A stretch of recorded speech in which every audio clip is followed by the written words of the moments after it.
Hello student, આજે આપણે વાત કરશું ધોરણ 12 ચેપ્ટર નંબર 14 સેમિકન્ડક્ટર અને ઇલેક્ટ્રોનિક્સ ની અંદર આપણી નેક્સ્ટ થિયરી પીએન જંકશન ડાયોડનું રિવર્સ બાયસ. તમને યાદ હોય તો લાસ્ટ લેક્ચર ની અંદર આપણે લોકોએ શરૂઆત કરી હતી પીએન જંકશન ડાયોડ માટેની લાક્ષણિકતાની. એમાં મેં તમને સમજાવ્યું હતું કે ભાઈ લાક્ષણિકતા શબ્દ યુઝ કરે તો તમારા લોકોએ અહીંયા ગ્રાફની વાત આવે છે એવું સમજીને ચાલવાનું, બરાબર? આલેખની વાત રેડી છે. પછી આપણે વાત થઈ હતી કે ભાઈ લાક્ષણિકતાની અંદર બે જાતની પીએન જંકશન ડાયોડની લાક્ષણિકતા આવે, ફોરવર્ડ બાયસ અને રિવર્સ બાયસ. એટલે કે તમને પીએન જંકશન ડાયોડને બે અલગ અલગ રીતે જોડી શકો છો, ફોરવર્ડ બાયસમાં અને રિવર્સ બાયસમાં. અને બેયમાં એનું કાર્ય શું હશે ભાઈ? અલગ હશે. જ્યારે આપણે ઓહમના નિયમની મર્યાદામાં ભણી ગયા છીએ ભાઈ કે ભાઈ પીએન જંકશન ડાયોડ છે જે એ ઓહમના નિયમનું પાલન કરતી નથી, રાઈટ? જ્યારે કોઈ પણ સાદી ડિવાઇસ હોય ભાઈ, કોઈ વાયર હોય તો વાયરને તમે આમ બેટરી જોડો કે આમ બેટરી જોડો, બેયમાં સરખો જ પ્રવાહ પસાર થાય ને બેયમાં તમને આલેખ સરખો જ મળે. જ્યારે આપણી બધી ઇલેક્ટ્રોનિક્સની સેમિકન્ડક્ટર ડિવાઇસીસ બધી એવી છે, મેં તમને પહેલા જ લેક્ચરમાં કીધું હતું, હવે તમને ધીમે ધીમે સમજાશે, બરાબર? કે ભાઈ એના બધાના તમને આલેખ કેવા મળે? વિચિત્ર અને વિશિષ્ટ મળે, બરાબર? અને આવું બધું આપણે શું કામ કરી દઈએ ભાઈ? તો અમુક એના વિશિષ્ટ કામ કરવા માટે. વિશિષ્ટ કામ મતલબ કે ભાઈ આપણે લોકોએ ચાર્જરની અંદર એસી નો ડીસી કરવું હોય, બરાબર છે? તો ત્યાં આપણને આ કન્સેપ્ટ છે ભાઈ, બરાબર છે? આ ઉપયોગિતા ડાયોડની છે, બરાબર? એ આપણને શું આવે? ત્યાં કામ આવે, જે આપણે નેક્સ્ટ લેક્ચરમાં ભણવાના છીએ. કહેવાનો મતલબ શું છે ભાઈ? ત્યાં રિવર્સ બાયસમાં એનું કાર્ય શું હશે? અલગ હશે. એટલે કે તમે બેટરીના છેડા ઉલટાવી નાખો તો ડાયોડ છે એનું વર્તન, બરાબર, એનું કાર્ય શું થાય ભાઈ? બદલી જાય. તો આપણે ફટાફટ રિવિઝન કરી લઈએ.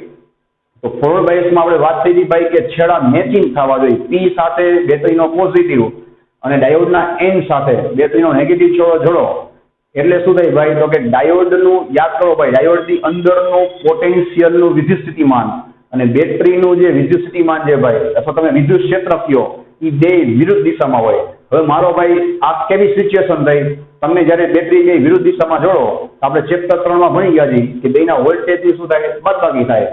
તો અહીંયા શું થશે ભાઈ? ફોરવર્ડ બાયસમાં શું થાય? ફોરવર્ડ બાયસમાં બાહ્ય બેટરી અને એની અંદરના પોટેન્શિયલ છે, એ બે પોટેન્શિયલ સામસામે હોવાથી બેની શું થાય? બાદબાકી થાય. ટેક્સ્ટ બુકમાં ટીક કરી લેજો, આપ્યું છે, બરાબર? V0 - V એટલે કે પીએન જંકશન ડાયોડના પોટેન્શિયલ અને બેટરીના એ બેની શું થઈ જાય? બાદબાકી થઈ જાય. અને એનાથી થાય શું ભાઈ? કે ડાયોડની અંદરનું પોટેન્શિયલ જે આપણો જો વ્હીલર નો યાદ છે એ ઘટી જાય, એની પહોળાઈ અને પોટેન્શિયલની કિંમત સાવ ઓછી થઈ જાય. એટલે સાથે શું ભાઈ કે મોટા પ્રમાણમાં એન માંથી ઇલેક્ટ્રોન પી માં અને મોટા પ્રમાણમાં પી માંથી હોલ છે ભાઈ, એ ક્યાં જશે ભાઈ? એન માં જશે. જેને આપણે કહેતા હતા માઇનોરિટી ચાર્જ ઇન્જેક્શન. યાદ છે ભાઈ? માઇનોરિટી ચાર્જ ઇન્જેક્શન શું કામ? બીકોઝ એન માં ઇલેક્ટ્રોન મેજોરિટી કહેવાય, એ ઇલેક્ટ્રોન પી માં જાય તો ત્યાં માઇનોરિટી કહેવાય. પી માં હોલ મેજોરિટી કહેવાય, એ જ્યારે એન માં જાય ત્યારે શું કહેવાય? માઇનોરિટી કહેવાય. એના પછી આપણે નામ આપ્યું હતું માઇનોરિટી ચાર્જ ઇન્જેક્શન. યાદ છે ભાઈ? અને એનાથી આપણને ફાયદો શું થાય? કે મોટા પ્રમાણમાં આપણને પ્રવાહ મળે. અને કયા ક્રમનો મળે? તો કે મિલી એમ્પિયરનો. યાદ છે? પછી આપણે આલેખ દોરવો હોય એમાં આપણે શું કરવું પડે ભાઈ? ડાયોડ સાથે સમાંતરમાં વોલ્ટમીટર અને શ્રેણીમાં એમીટર જોડવો પડે. પછી આપણે ભણ્યા હતા ભાઈ કે જ્યાં સુધી એના કટ ઇન વોલ્ટેજ ના આવે. કટ ઇન વોલ્ટેજ કે ભાઈ જ્યાં સુધી ડેપ્લેશન સ્તર છે એના કરતા તમારી બેટરીનું પોટેન્શિયલ વિદ્યુત સ્થિતિમાન વધારે ન થાય ત્યાં સુધી શું થાય ભાઈ? ડાયોડ છે એ કઈ જાતમાં જવાબ નહીં આપે. મતલબ એમાંથી પ્રવાહ કેવો હોય છે? સાવ ઓછો. જેવું શું થાય ભાઈ? કટ ઇન વોલ્ટેજ અથવા થ્રેશોલ્ડ વોલ્ટેજ અથવા આપણે એને કહેતા હતા ની વોલ્ટેજ, એને તમે વટાવો, બરાબર, એના કરતા તમે વધારે વોલ્ટ આપો, એ ભેગું ફટ દેતા શું થાય ભાઈ? પોટેન્શિયલ બેરિયર જે તૂટી જાય, એકદમ નાનું થઈ જાય. અને મોટી સંખ્યામાં શું થાય? મેજોરિટી ચાર્જ કરીએ ઇલેક્ટ્રોન્સ અને હોલ શું થાય? પાછા વહન કરી અને વિદ્યુત પ્રવાહનું વહન કરે. અને તમને શું મળે ભાઈ? મોટી સંખ્યામાં મોટા પ્રમાણમાં પ્રવાહ મળે. જેને આપણે કહેતા હતા કે પ્રવાહ જે ભાઈ ચર ઘાતાંકીય રીતે વધે છે, બરાબર છે? અને એને આપણે કહીએ છીએ ફોરવર્ડ પ્રવાહ. અને એમાં આપણે વાત થઈ હતી કે ભાઈ તમને જે અવરોધ મળે એ કેવો અવરોધ હોય? ડાયનેમિક અવરોધ હોય. દરેક બિંદુ પાસે અવરોધ છે એ બદલી જાય, કારણ કે અહીંયા ઓહમના નિયમનું પાલન થાય નહીં. તો એનું સૂત્ર શું હતું? R બરાબર ડેલ્ટા V ના છેદમાં ડેલ્ટા I, બરાબર? અને આપણે વાત થઈ હતી કે ફોરવર્ડ બાયસમાં ડાયોડનો અવરોધ કેવો હોય? સાવ ઓછો હોય, કારણ કે એમાં ડેપ્લેશન સ્તરની પહોળાઈ ઓછી થાય છે. યાદ છે? અને કેટલો હોય? તો કે આશરે 10 થી 100 ઓહમ, બરાબર? હવે સેમ કન્સેપ્ટ પણ એના કરતા ઊંધું આપણે ભણવાનું આવશે રિવર્સ બાયસમાં, બરાબર? તો આપણે ફટાફટ સ્ટાર્ટ કરી. તો રિવર્સ બાયસમાં તમે સમજી ગઈ છો કે એને કઈ રીતે જોડાય, બરાબર? તો આપણે સૌથી પહેલા શું લખશું? એની જોડાણની રીત અથવા એની વ્યાખ્યા, બરાબર? કે જો ડાયોડના પી છેડાને બેટરીના નેગેટિવ ટર્મિનલ સાથે અને ડાયોડના એન છેડાને બેટરીના પોઝિટિવ ટર્મિનલ સાથે જોડવામાં આવે તો ડાયોડ રિવર્સ બાયસમાં કહેવાય. બરાબર ને ભાઈ? ઊંધું તમારે કરવાનું. બરાબર? ડાયોડનો પી છેડો હોય તેની સાથે બેટરીનો કયો છેડો રાખવાનો? નેગેટિવ. ડાયોડનો નેગેટિવ છેડો એન છેડો હોય તેની સાથે બેટરીનો કયો છેડો રાખવાનો? ભાઈ પોઝિટિવ. તો ડાયોડ શું કહેવાય? રિવર્સ બાયસમાં. હવે આ જ વસ્તુ આપણે પહેલા દોરી નાખી જે લખ્યું છે એ. બરાબર ને? શોર્ટમાં. ચલો ભાઈ અહીંયા તમે શું દોરશો જોવો જોઈએ. ડાયોડ અહીંયા પી પ્રકાર હશે, અહીંયા એન પ્રકાર હશે. બરાબર છે? હવે તમારે શું કરવાનું ભાઈ? ડાયોડ સાથે બેટરીનો નેગેટિવ છેડો જોજો ભાઈ, નાનો છેડો જોડવાનો. સામેની બાજુ ડાયોડનો પોઝિટિવ નેગેટિવ સાથે બેટરીનો પોઝિટિવ છેડો જોડવાનો. હવે અહીંયાથી પ્રવાહ પસાર થાય એટલે તમે જોઈ શકો છો કે ડાયોડનો એરો અને પ્રવાહ કેવા છે ભાઈ? વિરુદ્ધ દિશામાં છે. એટલે આપણે એને શું કહીએ? Reverse by. રિવર્સ એટલે ઊંધેથી સામેથી પ્રવાહ આવે છે. બરાબર?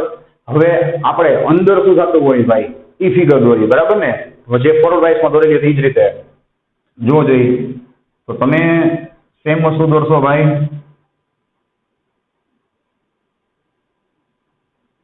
રેડી? ઉપર તમે દોરશો પી પ્રકાર અને અહીંયા એન પ્રકાર. આ વખતે તમારે શું કરવાનું ભાઈ? ધ્યાન રાખવાનું કે ડિફ્લેક્શન સ્તર છે એની પહોળાઈ વધશે. શું કામ વધશે? 2 મિનિટમાં ખબર પડ્યા છે. પણ તમારે અત્યારે પહોળાઈ પરીક્ષામાં શું કરવાની? થોડીક હોય એના કરતાં મોટી દોરવાની. અને યાદ છે કે તમે સલાહ આપી ફોરવર્ડ બાયસમાં તમારે ડિફ્લેક્શન સ્તરની પહોળાઈ થોડીક ઓછી દોરવાની. કારણ કે એમાં એવું બતાવવાનું કે ડિફ્લેક્શન સ્તર જે ભાઈ ઘટે છે. બરાબર? બેટરી જોડ્યા પછી.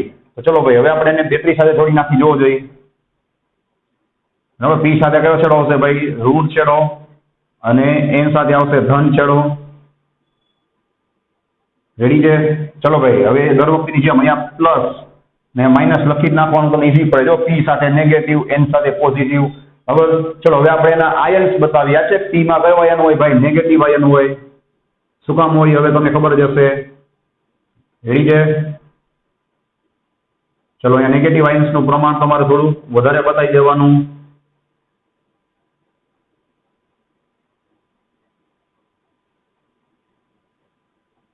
રેડી? એન ટાઈપમાં કયો હશે? જો પોઝિટિવ આયન્સ હશે. બરાબર? તેનું પ્રમાણે તમારે થોડું વધારે બતાવી દેવાનું.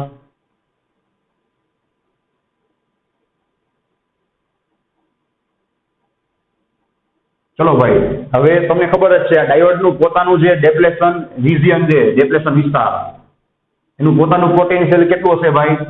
V0. બરાબર? 4/2 માં પણ આ સેમ વસ્તુ લખી શકો છો. અને બેટરીનું જે પોટેન્શિયલ છે વિદ્યુત સ્થિતિમાન એને આપણે શું લેશું ભાઈ? V. હવે તમને ક્લિયર દેખાય છે જો. એટલે મેં આ પ્લસ માઇનસ લખ્યા છે. બેટરીનું જોવો જોઈએ વિદ્યુત સ્થિતિમાન ક્યાં છે ભાઈ? પ્લસ થી માઇનસ આ બાજુ છે. અને ડાયોડનું પોતાનું વિદ્યુત સ્થિતિમાન ક્યાં છે જોવો જોઈએ? પ્લસ થી માઇનસ સેમ બાજુ છે. એટલે બેયના સ્થિતિમાન એક જ દિશામાં હોય તો શું થાય? બેયના સ્થિતિમાનનો અભ્યાસ જે સરવાળો થવાનો છે. એટલે વિદ્યુત સ્થિતિમાન એટલે કે ડાયોડનું જે ડેપ્લેશન સ્તર છે ઉલટાનું શું થઈ ગયું ભાઈ?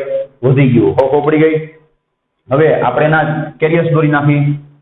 ચલો આ તમને સમજવામાં વધારે ઈઝી પડશે. આ કેરિયર્સ છે તમારી બુકમાં દોરેલા નથી. બરાબર છે? અહીંયા કયા દોરશો ભાઈ? મેજોરિટીમાં ઇલેક્ટ્રોન્સ જોવો જોઈએ. રેડી? હવે આપણે દોરી નાખી માઇનોરિટી કેરિયર્સ. ચલો અહીંયા કોણ આવશે? માઇનોરિટીમાં ઇલેક્ટ્રોન્સ. અહીંયા માઇનોરિટીમાં કોણ આવશે ભાઈ? હોલ્સ. રેડી? ચલો કઈ રીતે કામ કરે છે આપણે એની વાત કરી.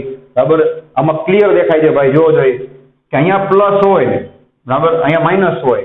એટલે હવે સાથે શું ભાઈ? જો કે આ પ્લસ છે. બરાબર છે?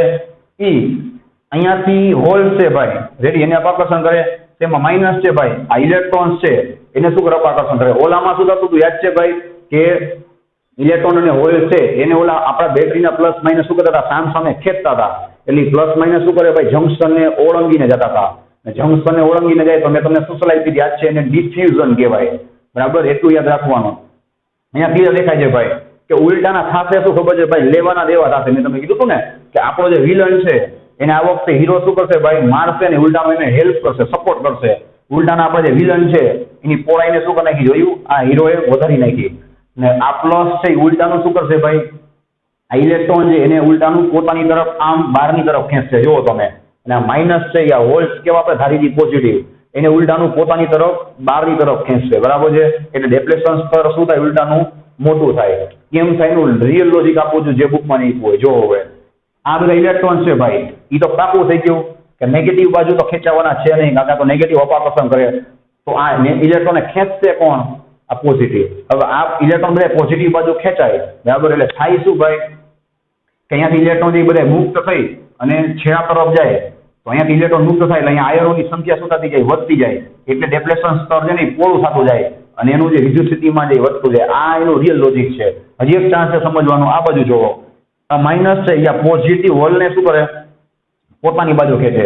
પોઝિટિવ હોલ બધા પોતાની બાજુ ખેંચાઈ જાય એટલે ઓટોમેટિક શું થાય ભાઈ? અહીંયા બધા નેગેટિવ આયન છે, પોઝિટિવ ચાર્જ નીકળી જાય, આ બધા કેવા બની જાય? નેગેટિવ આયન બની જાય. અહીંયા નેગેટિવ આયનનો વિસ્તાર વધતો જાય, બરાબર. એટલે આ રીતે શું થાય? એનું વિદ્યુત સ્થિતિમાન છે એ અંદર ઉલટાનું શું થાય? ઘટવાની જગ્યાએ વધે અને આનું વિદ્યુત સ્થિતિમાન વધે એટલે શું થાય? તમે સમજી ગઈ છો કે નેગેટિવ આયન છે ભાઈ, ત્યાં ઇલેક્ટ્રોનને કોઈ દી જંક્શનને ઓળંગીને આવવા દેશે ન આવવા દે ને, કારણ કે નેગેટિવ આયન આ ઇલેક્ટ્રોનને શું કરે?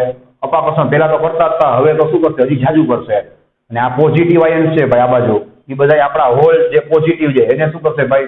પહેલા અપાકર્ષણ કરતા હતા, હવે તો ઉલટાનું વધારે કરશે. હવે એની તાકાત શું થઈ ગઈ? તે ઉલટાની વધી ગઈ, બરાબર. એટલા માટે શું થાય? આમાંથી વિદ્યુત પ્રવાહ પસાર ન થાય, બરાબર. ચલો ભાઈ, તો હવે મેજોરિટી ચાર્જ કરીએ છતાં, બરાબર, આ ઇલેક્ટ્રોન ના બાજુ હોલ એને તો શું કર્યા? હવે હાથ ઊંચા કરી દીધા કે અમારું કામ નથી, અમે લોકો જંક્શનને ઓળંગીને પ્રવાહ પસાર કરી શકીએ નથી. હવે આપણે આશા રાખી શકીએ તો કોના ઉપર આશા રાખી શકીએ? તો કે માઇનોરિટી ચાર્જ કેરિયર્સ. હવે તમારું ધ્યાન હોય તમે ચેક કરો, એનમાં જે positive hole minority charge carriers છે એને તો આ નેગેટિવ છે એ આકર્ષણ કરે કે ન કરે? અને પીમાં રહેલા માઇનોરિટી એવા આ ઇલેક્ટ્રોન્સ છે, બરાબર છે, એને તો આ પોઝિટિવ છે પોતાની તરફ ખેંચે જ નહીં, કારણ કે આ ઇલેક્ટ્રોન નેગેટિવ છે અને અહીંયા હોલ છે પોઝિટિવ છે, બરાબર છે. તો સાથે શું ભાઈ? કે બેટરી છે એના વોલ્ટેજ તો ઓબ્વિયસલી આના કરતા તો વધારે જ હોય. એટલે બેટરી શું કરશે? આના માઇનોરિટી ચાર્જ કેરિયર્સ છે એને શું કરશે? પોતાની તરફ ખેંચશે. એટલે એનાથી વિદ્યુત પ્રવાહ ઉત્પન્ન થાય. તો માઇનોરિટી ચાર્જ કેરિયર્સની સંખ્યા કેટલી? સાવ ઓછી. એટલે એમાં પ્રવાહ મળે એ તમને પ્રવાહ કેટલો મળશે? સાવ ઓછો. અને ઓછો એટલે કેટલો? તો કે માઇક્રો એમ્પિયરમાં, બરાબર. તો હવે આ વાત છે આપણે લખી નાખીએ એટલે બીજી વાર રિવાઇઝ થઈ જાય, બરાબર. તો આપણે શું વાત થઈ બોલો જોઈએ કે અહીંયા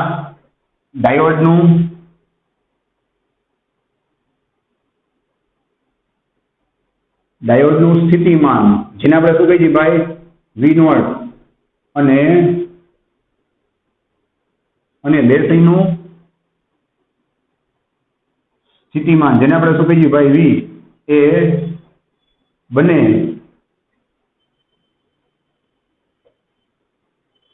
એક જ દિશામાં, એક જ દિશાને આપણે શું કહી શકીએ ભાઈ? યાદ છે? સહાયકારી સ્થિતિમાં છે.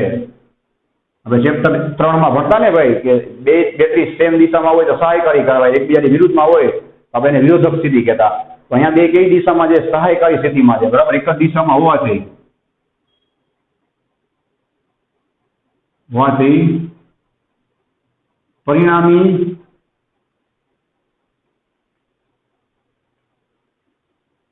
પરિણામી સ્થિતિમાનમાં ઉલટાનો શું થશે ભાઈ? પહેલા કરતા વધારો થશે, બરાબર. ને ડાયોડનું સ્થિતિમાન એટલે કોનું? એના બેરિયરનું, બરાબર છે. તો આ વખતે શું થશે ભાઈ? બે એક જ દિશામાં હોવાથી ઉલટાનું સ્થિતિમાન, પરિણામી સ્થિતિમાન શું થશે? વધી જશે. અને કેટલું વધશે ભાઈ? બરાબર લખી નાખી V વત્તા V0, બરાબર. બેનો શું થશે? સરવાળો થશે. શું કામ? તો અહીંયા દેખાય જ છે, આપણે થોડું બેચમાં લખ્યું એવી રીતના જ આ વખતે પણ શું કરી ભાઈ? એને આપણે લખી જ નાખી, જોવું જોઈએ. ચલો ભાઈ, આપણે આ લખી દઈએ ડાયોડના, બરાબર, ડાયોડના બેરિયરનું સ્થિતિમાન. ચલો ભાઈ, ક્યાંથી ક્યાં છે ચેક કરો ભાઈ? ડાયોડનું બેરિયર આ દેખાય, પ્લસ P માઇનસ, પ્લસ ક્યાં છે? N માં N થી P, એમ લખો ભાઈ N થી P. આ બધું તમને MCQ માં કામ આવશે ભાઈ. N માં પ્લસ છે, આ બાજુ માઇનસ છે, રેડી. અને કેટલું સ્થિતિમાન છે ભાઈ? ઓકે, V0 છે, બરાબર. હવે તમે ચેક કરો ભાઈ, બેટરીનું સ્થિતિમાન એ સેમ જ છે કે નહીં? બરાબર. બેટરીનું સ્થિતિમાન ચેક કરી લો. બેટરીનો પ્લસ આ વખતે અહીંયા છે, આ બાજુ માઇનસ છે, પ્લસ P માઇનસ, બરાબર, એટલે તમે સેમ કહી શકો એનસીપી પ્લસ ટી માઇનસ, અને એને આપણે શું કહી દઈએ ભાઈ વી કહી શીખ નહીં. તો આ વખતે શું થાય ભાઈ, જો અહીંયા જોતા જજો V0 અહીંયા વી એક જ દિશામાં છે એટલે બેનો શું થાય સરવાળો થાય. આ તમે યાદ રાખવા બીજી પડે. બરાબર, જો આ બેનો શું થઈ ગયો ભાઈ સરવાળો. હવે આપણે એનો આલેખ દોરી નાખી. આ રીતે આપણે આલેખ દોરતા જ નહીં ગયા વખતે. ચલો ભાઈ, આ શું હતું ડાયોડનું વિધિ સ્થિતિમાન. બરાબર, સિચ્યુએશન નંબર 1. હવે ઉલટાની બેટરી જોડશો ભાઈ એટલે સ્થિતિમાન શું થશે ભાઈ ઉલટાનું વધી જશે. એટલે તમારે બગડો ઉપર બતાવવાનો. ઓલામાં આપણે શું બતાવતા સ્થિતિમાન આ છે 1 2 3 ધીમે ધીમે ઘટતું એવું બતાવતા. બરાબર, અને અહીંયા કેટલું હોય છે તો ભાઈ બેના સરવાળા જેટલું. રેડી, તો આ થઈ ગયો એનો આલેખ. આ બુકમાં ટીક કરી લેવાનું, બુકમાં પણ આપેલો છે. આ 150 એટલે માર્ક્સ એના બરાબર તમને મળશે. ચલો ભાઈ, હવે આપણે આગળ વાત કરી. જોવો જોઈએ કે આથી બંને વિભાગના મેજોરિટી ચાર્જ કેરિયર્સ. ચલો ભાઈ, મેજોરિટી ચાર્જ કેરિયર્સ એટલે તમારે વ્યવસ્થિત લખવું હોય ડિટેલમાં તો પરીક્ષામાં તમે લખી શકો છો N માં રહેલા ઇલેક્ટ્રોન અને P માં રહેલા હોલ્સ. બરાબર ને, એને કહેશો વિદ્યુત પ્રવાહકો એટલે કે મેજોરિટી ચાર્જ કેરિયર્સ વિદ્યુત વહનમાં. બરાબર ને, વિદ્યુત વહનમાં આ વખતે ભાગ લેશે નહીં. આ વખતે તમને કાંઈ કામ આવશે નહીં. હવે તમારે આ વખતે કોનો પર આશા રાખવાની ભાઈ, તો કે માઇનોરિટી ચાર્જ કેરિયર્સ ઉપર. શું કામ નહીં આવે એનું રીઝન અહીંયા દેખાય જ છે ભાઈ. બે વિદ્યુત સ્થિતિમાનનો સરવાળો, ઉલટાનું વિદ્યુત સ્થિતિમાન એનું જે ડેપ્લેશનનું સ્તર હતું બરાબર બેરિયર બરાબર એ શું થઈ ગયું ઉલટાનું વધી ગયું. રેડી, પણ ચોખ્ખું લખવાનું ભાઈ, પરંતુ બાહ્ય બેટરીની અસર હેઠળ બરાબર માઇનોરિટી ચાર્જ કેરિયર્સ એટલે કોણ? N માં રહેલા હોલ અને P માં રહેલા ઇલેક્ટ્રોન. બરાબર, માઇનોરિટી ચાર્જ કેરિયર્સ વડે વિદ્યુત પ્રવાહનું વહન થશે. બરાબર, જેને રિવર્સ વિદ્યુત પ્રવાહ કહે છે. બરાબર, આપણે રિવર્સ બાયસમાં જોડ્યું છે એટલા માટે એનું નામ શું આપશો ભાઈ? આજે વિદ્યુત પ્રવાહ પસાર થયો એને તમે શું કહેશો ભાઈ? રિવર્સ વિદ્યુત પ્રવાહ. બરાબર છે, એની કોના લીધે ઉત્પન્ન થયો છે ભાઈ? માઇનોરિટી ચાર્જ કેરિયર્સના લીધે. એટલે એ પ્રવાહ કેવો હશે? એકદમ કિંમતમાં ઓછો હશે. બરાબર, એટલે કે માઇક્રો એમ્પિયરમાં હશે. રેડી છે, તો આ વાત થઈ આપણે રિવર્સ વિદ્યુત પ્રવાહની. બરાબર, હવે આપણે આગળ વાત કરીએ એના આલેખ તરફ. રેડી, ચલો ભાઈ, હવે આપણે નેક્સ્ટ વાત કરી. તો આ પોઈન્ટે ખાસ બુકમાં ટીક કરજો. બરાબર, આ રિવર્સ વિદ્યુત પ્રવાહનું મૂલ્ય વોલ્ટેજ પર ખાસ આધાર રાખતું નથી. એટલે કે વોલ્ટેજથી સ્વતંત્ર છે. શું કામ ભાઈ? તો કે આપણે વાત થઈ પ્રમાણે માઇનોરિટી ચાર્જ કેરિયર્સ છે ભાઈ, એને જેટલા વોલ્ટેજ જોતા હશે એટલા એને મળી જશે. એટલે એ તો શું થશે? મુક્ત થઈ અને વિદ્યુત પ્રવાહનું વહન કરશે. પછી તમે હજી પણ વોલ્ટેજને વધારશો બરાબર છે, તેના પ્રવાહના મૂલ્યમાં બહુ કઈ ફરક નહીં પડે. શું કામ? તો કે કોમન સેન્સ છે ભાઈ. રેડી, માઇનોરિટી ચાર્જ કેરિયર્સ છે એ પ્રવાહ આપીને તમને કેટલો આપશે? બહુ ઝાઝો પ્રવાહ આપી શકશે નહીં. એટલે એની કિંમતમાં ફેરફાર થશે પણ બહુ જ કેવો થશે? ઓછો. બરાબર, હવે આપણે આગળ વાત કરીએ. પરંતુ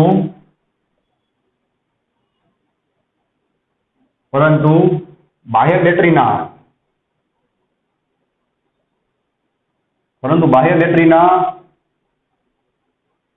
વોલ્ટેજ વધારતા. હવે તમે શું કરો ભાઈ? ધીમે ધીમે વોલ્ટેજને વધારશો એટલે એક ટાઈમ તો એવો આવશે ભાઈ, એક તો લિમિટ એવી આવશે કે શું થશે ભાઈ? ડાયોડની અંદર એટલું બધું વિદ્યુત સ્થિતિમાન ઉત્પન્ન થશે કે એની અંદરના જે બધા બંધ છે ભાઈ એને તોડી નાખશે. અને પછી શું થશે? મોટી સંખ્યામાં વિદ્યુત પ્રવાહકો છે વિદ્યુતનું વહન કરી શકશે. બરાબર, હવે આપણે એની વાત કરી દઈએ. પરંતુ બાહ્ય બેટરીના વોલ્ટેજ આ પોઈન્ટ માં ધ્યાન આપવાનું વધારતા. રેડી, એક ચોક્કસ કિંમત માટે અચાનક વિદ્યુત પ્રવાહ આમાં પડી જાવ છો ભાઈ ચરઘાતાંકીય રીતે. બરાબર, ચરઘાતાંકીય રીતે વધશે. વોલ્ટેજની આ વોલ્ટેજની આ ચોક્કસ કિંમતને હવે ખાસ ધ્યાન જો ભાઈ એક નવું નામ આવે છે મોસ્ટ આઈટી બરાબર રિવર્સ બ્રેકડાઉન વોલ્ટેજ કહે છે. રેડી? રિવર્સ બ્રેકડાઉન વોલ્ટેજ કહે છે કે ભાઈ તમે ડાયોડને વોલ્ટેજ વધારતા જાઓ એક સમય એવો એક સમય મતલબ એક ચોક્કસ તમને વોલ્ટેજની કિંમત મળે. પ્રેક્ટિકલ વાત કરી તો 2 વોલ્ટ 4 વોલ્ટ 5 6 7 10 15 20 25 30 35 40 ધારો કે 40 વોલ્ટ આવ્યા અને ડાયોડમાં અચાનક પ્રવાહ વધી ગયો ભાઈ વધી ગયો એ તો કેમ ખબર પડી તો કે એને પ્રયોગ કર્યો એટલે તો બરાબર તો એનો મતલબ કે 40 વોલ્ટ શું કહેવાય રિવર્સ બ્રેકડાઉન વોલ્ટેજ કહેવાય. એનો મતલબ મારો ભાઈ 40 વોલ્ટ કરતા તમે ઓછા વોલ્ટેજ રાખો તેમાં પ્રવાહ કયો હોય રિવર્સ પ્રવાહ હોય. રિવર્સ પ્રવાહ મતલબ બરાબર કે એ પ્રવાહ જે એકદમ ઓછો હશે ને પછી અચાનક વોલ્ટેજ વધી જશે બરાબર 40 કરતા વધારે એટલે ફટ દેતા શું થશે ભાઈ પ્રવાહ અચાનક વધશે. કઈ રીતે વધશે ભાઈ ચરઘાતાંકીય રીતે. શું કામ વધશે ભાઈ તો એનું નામ એવું કામ છે બ્રેકડાઉન વોલ્ટેજ મતલબ કે અમુક લિમિટ પછી તમે આટલા બધા વોલ્ટ આપો એટલે ડાયોડની અંદર એટલું બધું પ્રબળ વિદ્યુત ક્ષેત્ર ઉત્પન્ન થાય બરાબર કે એના બધાય બંધને તોડી અને મોટી સંખ્યામાં શું કરે ઇલેક્ટ્રોનનું એ શું કરે ભાઈ વહન કરશે. રેડી? અને ઈ પ્રવાહને અને મળતા પ્રવાહને રિવર્સ સેચ્યુરેશન પ્રવાહ કહે છે. ચલો ભાઈ સેચ્યુરેશન નું ગુજરાતી શું થાય તો કે સંતૃપ્ત બરાબર છે. જેની સંતૃપ્ત પ્રવાહ તો આ જ વસ્તુ છે આપણે દોરી નાખી. ચલો હવે રિવર્સ બાયસ નો આલેખ છે ભાઈ એ એકદમ કોમન સેન્સ ની વાત છે. અહીંયા આપણે શું લખશું VR અને અહીંયા શું લખશું ભાઈ IR બરાબર ત્રીજા ચરણમાં આવશે. શું કામ? અહીંયા આપણે વોલ્ટેજ શું આપી ભાઈ વિરુદ્ધ દિશામાં આપી છે અને પ્રવાહ આપણને વિરુદ્ધ દિશામાં મળે છે એટલે એક બતાવવાની શું છે ટેકનિક છે બરાબર. એટલે અહીંયા બે શું આવશે ભાઈ માઇનસમાં તમારે બતાવવાનું આ બાજુ. રેડી? હવે અહીંયા શું હશે ભાઈ 0 હશે બરાબર. પછી અહીંયા તમે વોલ્ટેજ બતાવી શકો છો જોવો જોઈએ બરાબર 10 વોલ્ટ 20 30 40 બરાબર એ રીતે. અને અહીંયા સામે તમે પ્રવાહ બતાવી શકો છો માઇક્રો એમ્પિયરમાં. ભૂલાય નહીં ભાઈ બરાબર. આ રિવર્સ નો પ્રવાહ કેવો હોય છે ભાઈ ભૂલાય નહીં માઇક્રો એમ્પિયરમાં હશે બરાબર.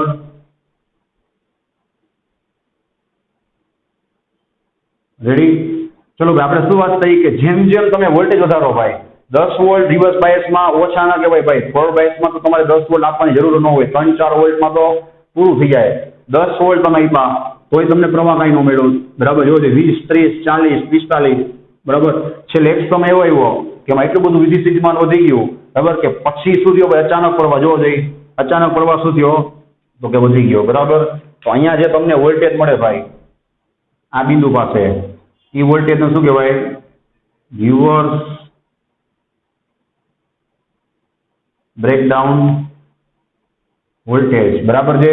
કે તમે ચેક કરી શકો છો ભાઈ અહીંયા ધારો કે તમે 40 વોલ્ટ આપો છો જો આ બિંદુ પાસે તો એની સામે આ 40 વોલ્ટ આને કહેવાય જો V માં જોવાનું એક્સ અક્ષ ઉપર એની સામે વાયર ઉપર પ્રવાહ છે પ્રવાહ જોવો જોઈએ કેટલો થાય ખાલી આટલો જ થાય જોવો જોઈએ.